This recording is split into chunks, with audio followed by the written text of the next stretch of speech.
Moto edge 70 fusion వీడియోలో మనం ఏవైతే స్పెక్స్ వస్తాయని చెప్పి గెస్ చేసామో ఎగ్జాక్ట్లీ అవే స్పెక్స్ తోటి మోటో ఎడ్జ్ 70 ఫ్యూజన్ అయితే కన్ఫర్మ్ అయింది. లాంచ్ డేట్, ప్రైస్ రెండు కూడా కామెంట్ లో పిన్ చేసి పెడతాను. ఈ మొబైల్ లో స్టోరేజ్ విషయంలో మాత్రమే డౌన్ గ్రేడ్ కనిపిస్తుంది, అదర్వైజ్ అన్ని ఆస్పెక్ట్ లో కూడా అప్గ్రేడ్ అయి కనిపిస్తాయి. కొత్త కలర్స్, కొత్త డిజైన్ తో ఈ మొబైల్ 25,000 రూపీస్ బడ్జెట్ లో అద్దిరిపోతుంది. Hi friends, this is Priyanka, you're watching Priyanka technics. ఈ వీడియోలో అన్బాక్సింగ్ అయితే మోటో వాళ్ళే అఫీషియల్ గా రివీల్ చేసిన స్పెక్స్ గురించి అయితే కంప్లీట్ గా మాట్లాడుకుందాం. అండ్ నిజాయితీగా ఈ మొబైల్ పైన నా ఒపీనియన్ మీతో షేర్ చేసుకుంటాను. 60 ఫ్యూజన్ తో కంపేర్ చేస్తే 70 ఫ్యూజన్ లో నిజంగానే అప్గ్రేడ్ జరిగాయి అనేది ఈ వీడియోలో మాట్లాడుకుందాం. డిజైన్ గా బిల్డ్ క్వాలిటీ చూసుకున్నట్లయితే ఈసారి ఫినిషింగ్ అయితే కంప్లీట్ గా చేంజ్ చేశారు. టాప్, బాటమ్, సైడ్స్ కూడా రౌండెడ్ గా తీసుకొచ్చారు. మొబైల్ ని ఎంతవరకు స్లిమ్ గా చేయగలిగితే అంతవరకు స్లిమ్ గా చేసేసి కెమెరా బంప్ ని మాత్రం అలాగే వదిలేశారు. ఎందుకంటే కెమెరా బంప్ ని ఇలా స్వీచ్ చేయలేరు కదా. ఫ్రంట్ వచ్చేసి ఇప్పట్లాగానే పార్కర్ డిస్ప్లే అయితే ఇస్తున్నారు. కొరిల్లా గ్లాస్ 7A ప్రొడక్షన్ తో వస్తుంది. మిల్టీగేట్ 18H సర్టిఫికేషన్ కూడా ఉంటుంది. అలాగే IP68 69 వాటర్ రేటింగ్ తో వస్తుంది. బ్యాక్ సైడ్ ఈసారి లెదర్ ఫినిషింగ్ వాడుతున్నారు, కానీ ఫ్యాబ్రిక్ టచ్ అయితే ఇస్తున్నారు. మొత్తం 5 కలర్స్ అని చూపిస్తున్నారు, కానీ 3 కలర్స్ అయితే కన్ఫర్మ్ గా వస్తున్నాయి. బ్యాక్ సైడ్ టచ్ ఈసారి ప్రీమియం ఫీల్ ఇస్తుందని వీళ్ళైతే కన్ఫర్మ్ చేస్తున్నారు. కెమెరా సెటప్ గురించి మాట్లాడాల్సిన అవసరం లేదండి, ఎందుకంటే మోటోలో ప్రతి మొబైల్లోనూ ఇదే కెమెరా సెటప్ ఇస్తారు. కానీ ఒక చిన్న డిఫరెంట్ అయితే కనిపిస్తుంది. మోటో ఎడ్జ్ 70లో కానివ్వండి, లేదంటే సిగ్నేచర్ మొబైల్లో కానివ్వండి, కెమెరా చుట్టూ అల్యూమినియం ప్లేట్ ఇచ్చారు కదా, అది ఈ మొబైల్ లోనూ కంటిన్యూ చేస్తున్నారు. సమ్ సోర్ట్ ఆఫ్ కొత్త ఫీల్ అయితే ఇస్తుంది. In display finger print censor తో వస్తుంది. డ్యూయల్ స్పీకర్స్ ఉంటాయి. టాప్ లో వచ్చేసి డాల్బీ అట్మాస్ కూడా సపోర్ట్ చేస్తుందని గట్టిగానే మెన్షన్ చేశారు. అండ్ 2 మైక్స్ ఉంటాయి. NFC IR బ్లాస్టర్ అయితే ఎక్స్పెక్ట్ చేయొచ్చు. 7.9mm థిక్నెస్ వస్తుంది. మోటో ఎడ్జ్ 60 ఫ్యూజన్ తో కంపేర్ చేస్తే డిజైన్ ఇంకా బిల్డ్ క్వాలిటీ విషయంలో చేంజెస్ కనిపించకపోయినా చిన్న చిన్న ఫినిషింగ్ టచెస్ అయితే మోటో ఎడ్జ్ 70 ఫ్యూజన్ లో తప్పకుండా కనిపిస్తున్నాయి. 6.78 ఇంచెస్ కి సంబంధించిన క్వాడ్ కర్వ్డ్ AMOLED డిస్ప్లే ఇస్తున్నారు. 144Hz రిఫ్రెష్ రేట్ తో 1.5K రిజల్యూషన్ అయితే వస్తుంది. 5200 స్పీక్ బ్రైట్నెస్ కలిగి ఉంటుంది. HDR10+ కూడా సపోర్ట్ చేస్తుంది. ఇది వచ్చేసి 10-bit ప్యానల్ అవ్వడం వల్ల 1 బిలియన్ కలర్స్ అయితే ప్రొడ్యూస్ చేయగలుగుతుంది. మీకు డాల్బీ విజన్ సపోర్ట్ ఇవ్వదు, కానీ పాంథోన్ కలర్ వాలిడేషన్ ఉండడం వల్ల నాచురల్ కలర్స్ కానివ్వండి, పంచీ కలర్స్ కానివ్వండి బాగా కనిపిస్తాయి. సేమ్ మోటో ఎడ్జ్ 60 ఫ్యూజన్ తో కంపేర్ చేస్తే 70 ఫ్యూజన్ లో డైమెన్షన్స్ పరంగా అయితే చేంజెస్ కనిపించవు, కానీ బెజల్స్ కూడా చాలా తక్కువగానే ఉన్నాయి. క్వాడ్ కర్వ్ డిస్ప్లే ఇవ్వడం వల్ల కంటెంట్ చూసినప్పుడు వ్యూయింగ్ ఎక్స్పీరియన్స్ అనేది చాలా బాగుంటుంది. 5.1 సపోర్ట్ ఉండడం వల్ల OTT కంటెంట్ అంతా కూడా ఫుల్ HD లో చూడొచ్చు. ఇప్పటివరకు చెప్పిన ఈ 2 డిపార్ట్మెంట్ లో మీకు పెద్దగా తేడా కనిపించకపోయినా మిగిలిన 3 టాప్ 3 డిపార్ట్మెంట్స్ లో మాత్రం చాలా డిఫరెన్సే కనిపిస్తాయి. వాటన్నిటి గురించి మాట్లాడుకునే ముందు మీరు మన ఛానల్ ని కొత్తగా చూస్తున్నా, ఇప్పటివరకు చూస్తూ ఇంకా సబ్స్క్రైబ్ చేయకుండా కూడా ప్లీజ్ సబ్స్క్రైబ్ చేయండి అండ్ సపోర్ట్ చేయండి. ఐకాన్స్ ఉంటాయి, ఇవ్వడం అస్సలు మర్చిపోద్దు. ఈ వీడియో మీకు ఎక్కడో ఒక దగ్గర నచ్చే ఉంటుంది. మీకు వర్త్ అనిపిస్తే లైక్ చేయండి.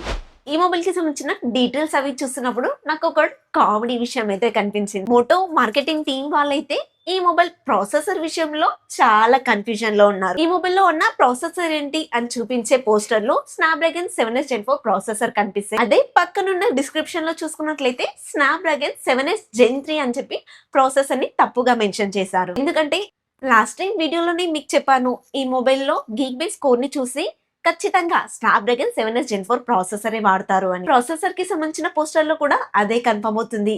ర్యామ్ అండ్ రోమ్ కాన్ఫిగరేషన్ కి సంబంధించిన డీటెయిల్స్ ఏమీ బయటకు రాలేదు, కానీ నేను అనుకుంటుంది ఏంటంటే LPDDR5X RAM, UFS 3.1 memory technology ఇస్తారేమో అనుకుంటున్నాను. Out of the box on the 16 తోనే వస్తుంది. 3+5 అప్డేట్స్ అయితే ఇస్తారు. ఈ మధ్య ఏంటో మోటో మొబైల్ లో కూడా బ్లోట్వేర్ అనేది యాడ్ అవుతుంది. బ్లోట్వేర్ అంతా తీసేసి క్లియర్ ఆండ్రాయిడ్ OS ఎక్స్పీరియన్స్ అయితే ఇస్తుంది. మోటో మొబైల్స్ లో పెద్దగా యాడ్స్ అయితే ఉండవు అండ్ ఫ్యూచర్స్ కూడా చాలా తక్కువగానే ఉంటాయి. ఇక ఏ ఫీచర్స్ విషయానికి వస్తే మోటోలో స్పెషల్ గా మోటో AI అయితే ఉంటుంది. దీంట్లో ఏ ఫీచర్స్ చాలా ఉంటాయి. సర్కిల్ టు సెర్చ్ ని వీళ్ళు బాగా హైలైట్ చేస్తున్నారు. ఎందుకో ఇది పాత ఫ్యూచరే కదా అనిపించింది. లాస్ట్ ఇయర్ వచ్చేసి డైమెన్సిటీ ప్రాసెసర్ ఇచ్చారు. ఈసారి స్నాప్డ్రాగన్ ప్రాసెసర్ తీసుకొచ్చారు కాబట్టి దానికన్నా ఇది ఆబ్వియస్లీ బెటర్ ప్రాసెసర్ అవుతుంది. ఆంటిట్యూడ్ లో కూడా 1 మిలియన్ వరకు దాదాపు స్కోర్ చేయగలుగుతుంది. చిన్న చిన్న బగ్స్ అయితే ఉంటాయి, అప్డేట్ లో వాటిని ఎలాగో క్లియర్ చేశారులేండి. బ్యాక్ సైడ్ వచ్చేసి డ్యూయల్ కెమెరా సెటప్ అయితే ఇస్తున్నారు. ఈ 2 కెమెరాసే 3 పనులు చేసేలాగా మేనేజ్ చేశారు. మెయిన్ కెమెరా వచ్చేసి 50MP, అది కూడా world first Sony LYT 710 sensor అయితే వాడుతున్నారు. ఈ సెన్సార్ ని వీళ్ళే ఫస్ట్ టైం వాడుతున్నామని మెన్షన్ చేశారు. సెకండ్ కెమెరా వచ్చేసి 13MP ultra wide plus macro, ఇంకా డెప్త్ గా కూడా ఇదే కెమెరా సెన్సార్ అయితే వర్క్ చేస్తుంది. ఫ్రంట్ వచ్చేసి 32MP కెమెరా ఇస్తున్నారు. ఫ్రంట్ కెమెరా నుంచి బ్యాక్ సైడ్ రెండు కెమెరాస్ నుంచి కూడా 4K 30fps లో మాక్సిమం వీడియో రికార్డ్ చేసుకోవచ్చు. వీళ్ళైతే కొన్ని శాంపిల్స్ కూడా చూపిస్తున్నారు. పాంథన్ కలర్ వాలిడేషన్ సర్టిఫికేషన్ దీంట్లోనూ ఉండడం వల్ల ఫొటోస్ అయితే చాలా బాగా వస్తాయి. ఎక్కువగా నేచురల్ స్కిన్ టోన్ వస్తుంది అంటున్నారు అండ్ పంచి కలర్స్ కూడా ప్రొడ్యూస్ చేస్తుంది అంటున్నారు. శాంపిల్స్ అన్ని చాలా బాగున్నాయి and Moto AI camera features ఉండడం వల్ల ఫోటోని ఎన్హాన్స్ చేసుకోవచ్చు. మనకు అవసరం లేని ఆబ్జెక్ట్స్ ని రిమూవ్ కూడా చేసుకోవచ్చు అండ్ వీడియోస్ ని కూడా స్టేబుల్ గా తీయొచ్చు. ఇవన్నీ కూడా మోటో ఏఐ కెమెరాలో ఇంక్లూడ్ అయి ఉంటాయి. లాస్ట్ టైం తో కంపేర్ చేసి మెయిన్ కెమెరా యొక్క సెన్సార్ మారింది, ఇంప్రూవ్మెంట్ కూడా ఎక్స్పెక్ట్ చేయొచ్చు. మోటోలో ఈ మధ్య బ్యాటరీలు పెరుగుతున్నాయి, వీడియో చాలా వైరల్ అవుతున్నాయి. కానీ అలాంటి ప్రాబ్లం ఈ మొబైల్ తీసుకున్న వాళ్ళకి అస్సలు ఉండదు. ఎందుకంటే దీంట్లో సిలికాన్ కార్బన్ టెక్నాలజీ అయితే వాడుతున్నారు. అందులోనూ 7000 mAh battery, 68 watt fast charger support చేస్తుంది. బాక్స్ లోనే ఇస్తున్నారు. నార్మల్ యూజర్స్ అయితే ఈజీగా 1 డే వస్తుంది. ఇవాళ ఛార్జింగ్ పెట్టుకుంటే నెక్స్ట్ డే మార్నింగ్ మళ్ళీ ఛార్జింగ్ పెట్టుకోవాల్సి వస్తుంది. మోటో వాళ్ళు 52 అవర్స్ వరకు కూడా బ్యాటరీ బ్యాకప్ వస్తుందని క్లెయిమ్ చేస్తున్నారు. ఎంత తక్కువ యూజ్ చేసినా కూడా అంత అయితే రాదండి. లాస్ట్ టైం తో కంపేర్ చేస్తే బ్యాటరీ విషయంలో మీకు చాలా ఇంప్రూవ్మెంట్ అయితే కనిపిస్తుంది. ప్రైస్ విషయానికి వస్తే ప్రస్తుతం మోటో ఎడ్జ్ 60 ఫ్యూజన్ ని ప్రైస్ తగ్గించి 19,999 రూపాయలకైతే అమ్ముతున్నారు. ఈ క్యాలిక్యులేషన్ లో చూసుకున్నట్లయితే మోటో ఎడ్జ్ 70 ఫ్యూజన్ వచ్చేసి 22,000 కల్లా వచ్చే ఛాన్స్ అయితే కనిపిస్తుంది. మీకు ఆల్రెడీ స్టార్టింగ్ లోనే చెప్పాను కదా ఈ మొబైల్ లో ఒక డౌన్ గ్రేడ్ ఉంది అని చెప్పేసి. అదేదో కాదండి, 128GB బేస్ వేరియంట్ తోనే ఈ మొబైల్ అయితే తీసుకొస్తున్నారు. లాస్ట్ టైం వచ్చేసి 256GB వేరియంట్ అయితే తీసుకొచ్చారు. ఫొటోస్ ఎక్కువగా దిగుతాను అనుకునే వాళ్ళకి అది ది బెస్ట్ ఉండేది. ఈసారి 128GB తీసుకొస్తున్నారు కాబట్టి ఫొటోస్ దిగే వాళ్ళు కాస్త ఆలోచించి ఫొటోస్ దిగాలి. లాస్ట్ టైం తో కంపేర్ చేస్తే ఈసారి చాలా గ్రేస్ కనిపిస్తున్నాయి.